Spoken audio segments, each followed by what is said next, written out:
Yo, 100% sac d'eau, mon Ivan.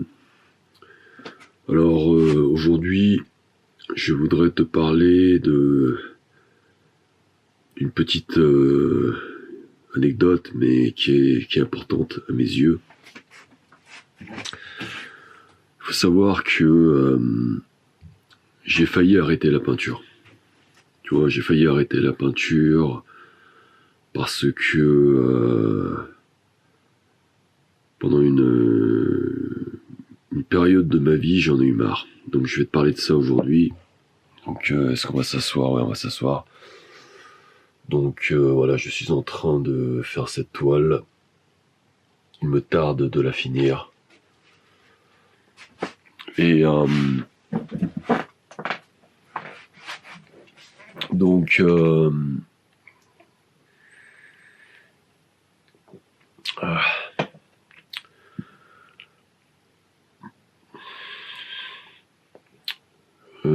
il faut savoir qu'il fait froid dans mon studio.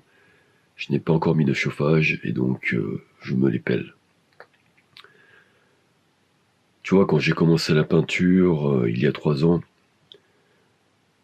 les 2 meilleures années, c'était les 2 premières. Parce que les 2 premières années, c'est la découverte. C'est l'excitation d'apprendre quelque chose de nouveau. J'ai aujourd'hui beaucoup de nostalgie par rapport à ces 2 dernières années. Tu vois, j'ai beaucoup de nostalgie. Très souvent, je repense à ces moments où je partais en voyage. Je suis allé en Suisse, je suis allé à Zurich, je suis allé à Bâle, je suis allé à Oslo en Norvège, je suis allé à Venise, à Londres, à Dublin. Voilà, j'ai fait vraiment beaucoup de voyages simplement pour voir quelques tableaux, simplement pour apprendre. Et en 2021, donc c'était la première année, c'était pendant le Covid, j'étais vraiment excité. J'enchaînais les voyages. À peine je rentrais, je repartais pour une nouvelle destination. Et j'ai enchaîné. Et c'était aussi la première fois que je voyageais seul et avec une mission précise. Et donc ça rendait le voyage excitant, ça rendait le voyage intéressant. Je regardais ces tableaux, je passais des fois 15-20 minutes devant un seul tableau. J'étais allé à Oslo pour voir les tableaux de Edvard Munch. J'étais allé à l'ouverture du musée de Munch, donc c'était un événement exceptionnel. Et je venais de loin. J'ai failli ne pas pouvoir y aller parce que mon vol avait été annulé et au dernier moment j'ai pu avoir un vol de secours en première classe en plus. Donc ça c'était vraiment cool.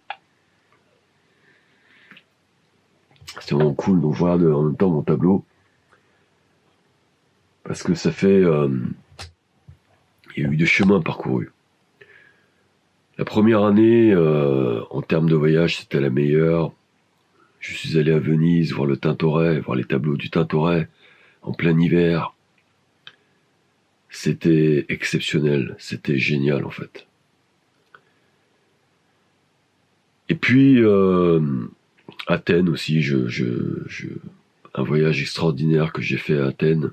Je pourrais te parler peut-être plus tard, plus précisément de ces voyages, mais après ces 2 années intenses de voyage, j'ai ensuite beaucoup moins voyagé parce que je savais déjà, on va dire, à quoi m'attendre.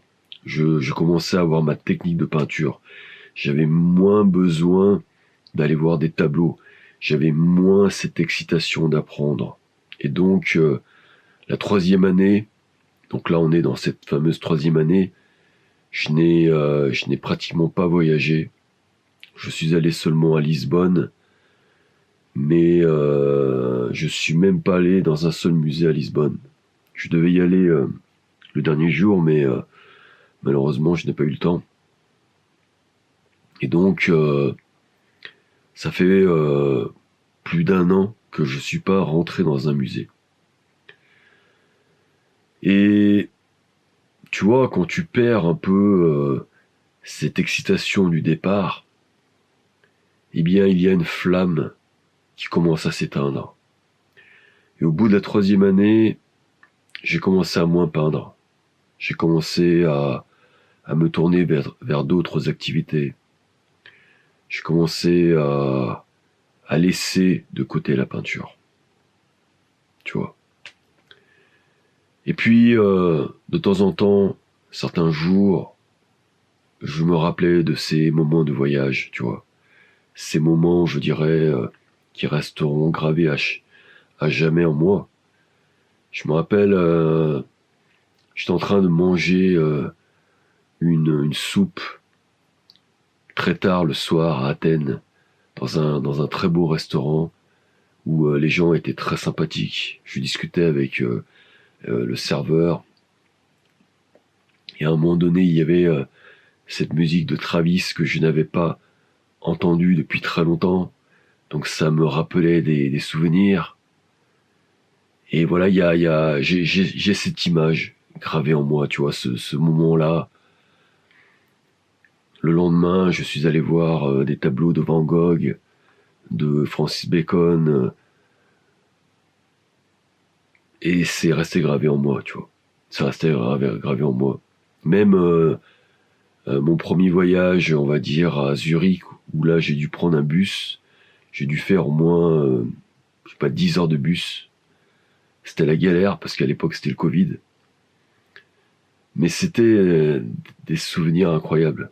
Tu vois, à Bâle, par exemple, j'étais allé à Art Basel pour apprendre ce que veut dire le marché de l'art, tu vois, pour comprendre un peu le milieu de l'art. Et je me rappelle de cette journée à Art Basel où je voulais absolument tout voir en une seule journée. Donc je m'étais levé très tôt. Je me suis dit, voilà, il faut que j'aille voir toutes les galeries. Et le soir, j'étais épuisé, tu vois, je ne pouvais plus marcher. Je me rappelle de ce moment où j'étais au bord de la faillite, tu vois. Je me suis arrêté dans le premier bar. Tu vois, je me suis dit, ah, je peux plus marcher. Et les transports à Bâle étaient super chers, donc j'avais pas envie de prendre les transports.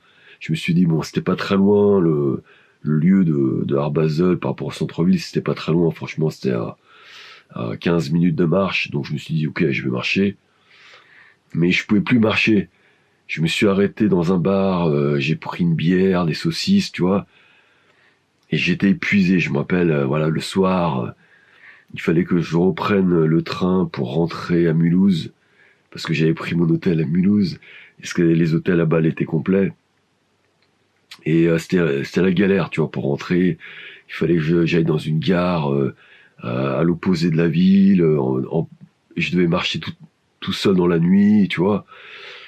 Je me suis trouvé une pizza, je sais pas où, dans un bled paumé. J'ai mangé pour me faire un break dans ma marche, parce qu'il fallait que je marche au moins une demi-heure, tu vois.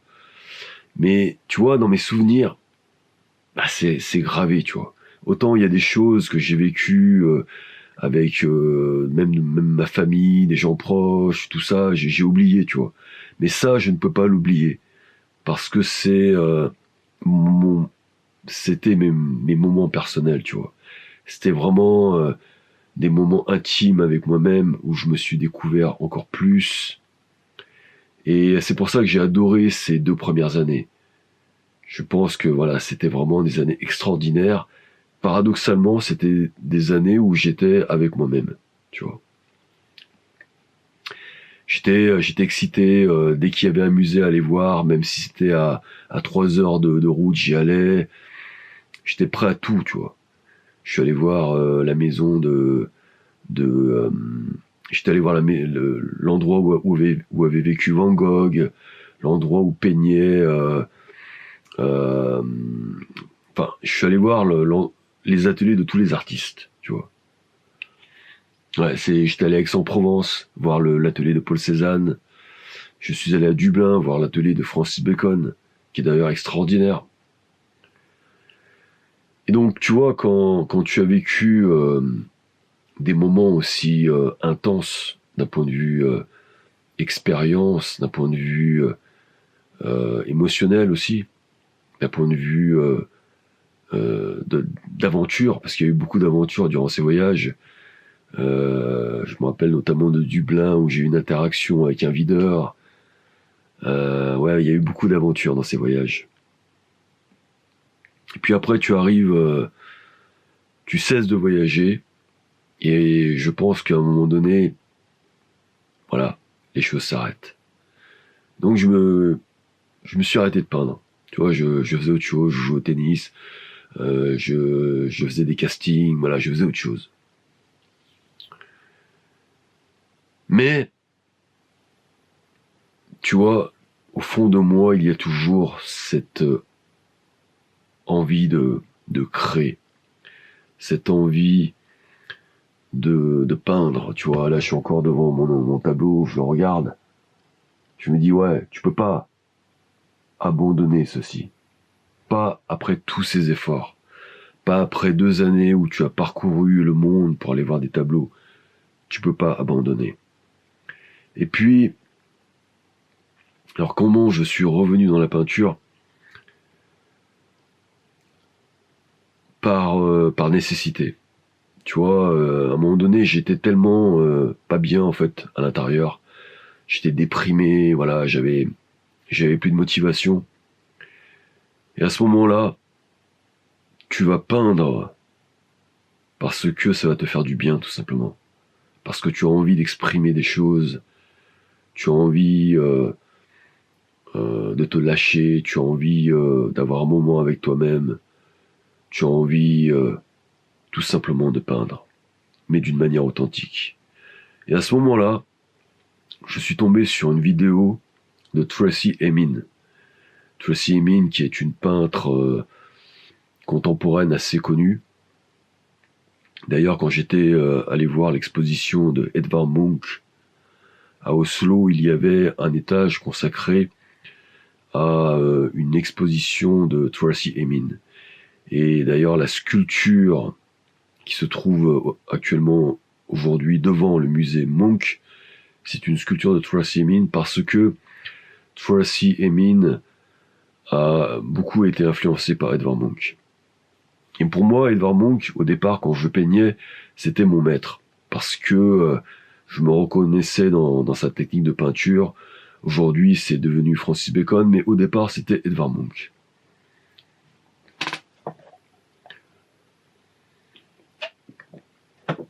Donc je tombe sur une vidéo de Tracey Emin où elle dit, où elle est dans une sorte de pièce avec des étudiants en art, et les étudiants disent qu'ils sont limités, qu'ils n'ont pas d'argent pour acheter des toiles, et donc qu'ils ne peuvent pas peindre.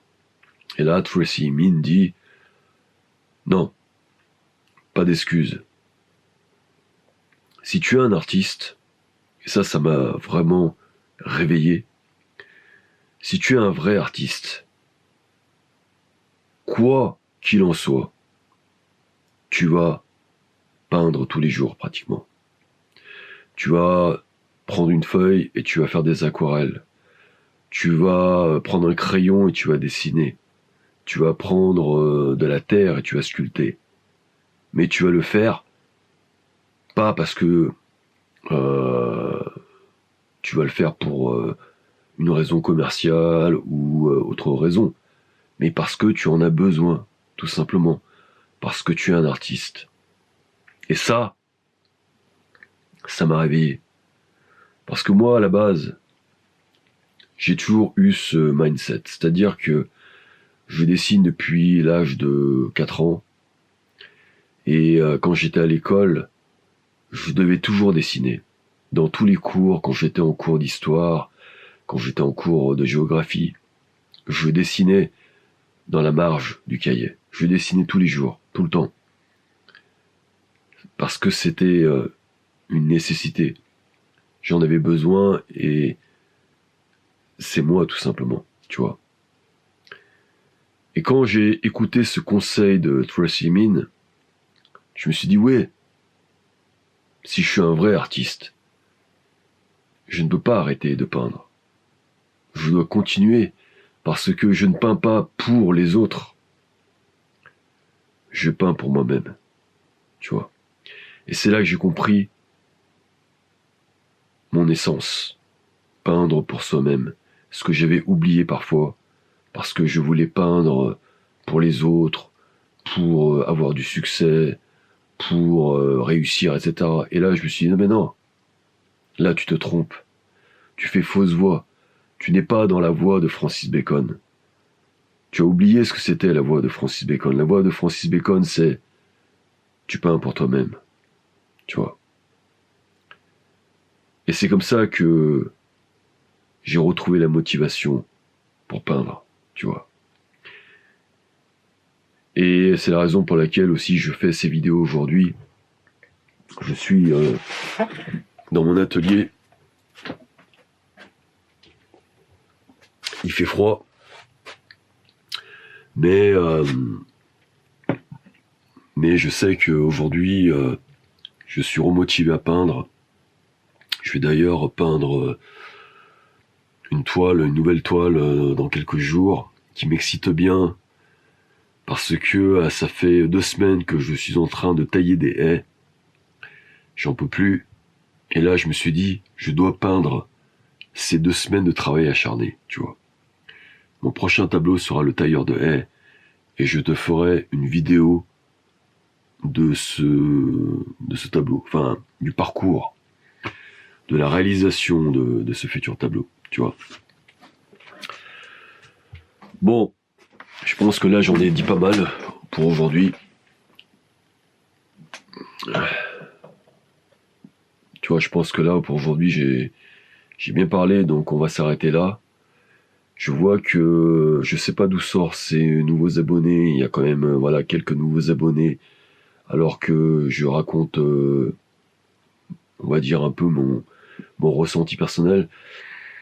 Là, tu vois, je fais les vidéos pour moi en fait. Je fais les vidéos pour moi parce que ça me fait du bien simplement de parler de ce que je fais dans l'art. J'en avais besoin. Et puis j'ai l'impression que ça intéresse des personnes, donc c'est pas mal, tu vois. Donc voilà, on se retrouve très bientôt pour une prochaine vidéo artistique.